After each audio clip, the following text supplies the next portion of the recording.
They call you Toastmaster. Yes. Explain the term. Okay, Toastmaster. Okay. Toastmasters is an organization, an international organization established some 80 years ago. And you must be wondering about the toast in Toastmasters. 80 years ago, the person called Dr. Ralph Smedley, he found that, see, when you throw a party, somebody has to raise a toast to the host or the hostess. And people were not doing it in an interesting manner.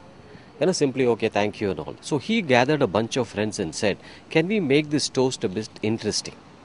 Now people loved the idea, and slowly they started saying, why can't we do something to speak in public? As you know, public speaking is one of the biggest fears for anybody. So slowly they started forming a Toastmasters club, and now that became a huge organization. Today it has around 9,000 clubs all over the world. And what they basically do there is help people get over this shyness of speaking in public. Because that's one of the biggest fears for anybody. How do I speak in front of an audience?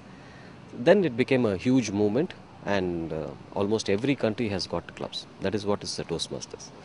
And it is said that you're sponsored for 10 Toastmasters Club in India. Yes. And about it. Yeah. In the sense, I got a lot of benefit out of Toastmasters. So wherever I go, let's say I'm also a corporate trainer. Now, let's say I go to Infosys or TCS. At the end of the program, they ask me, okay, all that is fine, communication one day. But how do I manage to sustain my learning? Then I say, join a Toastmasters club. Then I help them start in the community, in the corporates. And what happens in Toastmasters is very interesting. In fact, the students like you should join. First part of the meeting is a prepared speech. You will be asked to prepare some speeches on some projects. You will be guided by your mentor. The second part is speaking impromptu. We call this as table topics. Suddenly they'll give you a topic and say, start speaking. 1 minute. The third and the most important, which is not available in any organization as far as my knowledge, is evaluation. Every meeting, somebody will give you feedback. I thought your content was good, but your body language was slightly, could be improved, and things like that. And this happens week after week. So wherever I've gone, I've tried to promote. Not that everywhere I've been successful, but at least 10 to 12 clubs are still doing very well. In fact, the Chennai club, I was responsible, and they're doing very well now. Officially, Toastmasters says anybody over 18 can join the organization. But for school children, they have something called as the Youth Leadership Program. But college students, 18 plus, you can join. Yeah. So any advice for students on entrepreneurship, because you had experience over 20 plus? Yeah. So any advice on that? Entrepreneurship, one thing I've noticed is I'm involved with IMB entrepreneurship initiatives at NSRCL, NIT Trichy also. What is really surprising and really happy is a lot of students are now looking positively towards entrepreneurship. In Chennai, at least earlier, 15 years earlier, we couldn't have thought of such things. Now, the main goal of any Indian parent is safety and security. But today, people are encouraging their sons and daughters to take up entrepreneurship. You heard of Sharad Babu Erumalai, right? The IIM Ahmedabad, the graduate, who got a fantastic offer for a job, but he refused this, but he started a business. Because his mother sold idlis to become you please interview him. He's a great inspiration. Now, Sharad Babu, what he does is he goes around the campuses in India telling why you should be an entrepreneur. Very inspiring.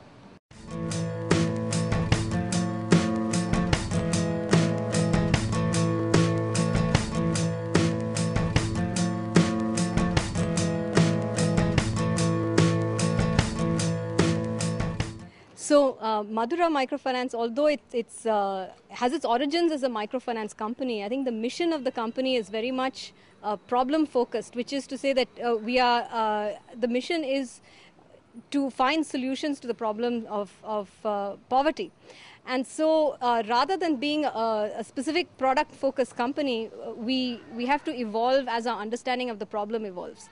That said, we are a for-profit enterprise, which means that the solutions that we find to the problems have to be in the for-profit context so that they can be scalable and sustainable. About your science-based approach towards giving up to poverty there, tell me about it. Is it you think it's effective, and what made you think go to that structured base? So I think when you start out as thinking about something, when your mission is basically to solve a particular problem, I think you have to evolve your understanding and do that as scientifically as possible so that you can start finding intelligent solutions, right? So one of the ways in which we are basically approaching it is to take first the whole spectrum of scientific understanding that we've gained on human systems and other kinds of complex systems, and what kind of aspects, what in these systems really leads to productive outcomes. So while I would say that microfinance is a small piece in the puzzle, it's not yet an effective piece because there are other aspects that need to be put into place. So the way we approach it is really from the perspective of network science, and looking at what aspects of social networks, how the networks of, or basically the social and trade networks in these communities, how can we structure and actually strategically design them through these for-profit interventions to make them, to drive more productive outcome. And so we are sort of doing two things. One is our products, creating products in the for-profit enterprise space, but doing that in a way that's driven by intelligence in the system, which we are now really expanding by creating a field force of about 500 people that are smartphone enabled, that are collecting massive amounts of data about the system, and also using other kinds of secondary data relating to phone connectivity, transportation networks, things like that, so that we can really be at the very cutting edge of understanding how a poor rural ecosystem is structured and what the dynamics are in the system, and understand very scientifically what are the things, what things you can do to kick the system into a more productive regime.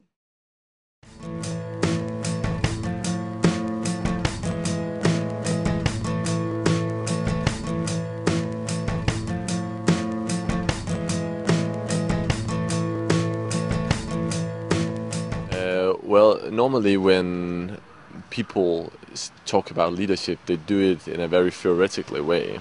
So with my second book, which was called Leader DNA, I tried to give some practical examples on what works and what does not work. So it was like, cut the crap. That was but I don't think there is a leader DNA. What I experienced is that leadership can work in various forms. Every single leader has to find his or her leader DNA. Some of the best sprinters in the world are developed at one athletic club in Jamaica, and they don't even have a proper track. They train on a grass field. So one of the lessons from that, and as the coach puts it in Jamaica, he says a performance environment should not be designed for comfort. It should be designed for hard work. And that's what they understand. That you can easily transfer that to business, because lots of business try to maybe build. There's a big difference between giving your employees opportunities and giving them comfort. Basically, we have a problem in the West because we reach a certain level of comfort. So in order to develop, I think one of the most important things is to push yourself out of your comfort zone. But we don't have that many incentives to do that. Like in India or China or Brazil, there's a lot of incentives because the life circumstances is not that good. So people have a lot of hunger. So hunger in paradise, it's about where should the hunger come from? Because if we don't get hungry, then we lose in the global competition. As an author, when you write your books, who do you target? Basically people who are interested in improving their performance.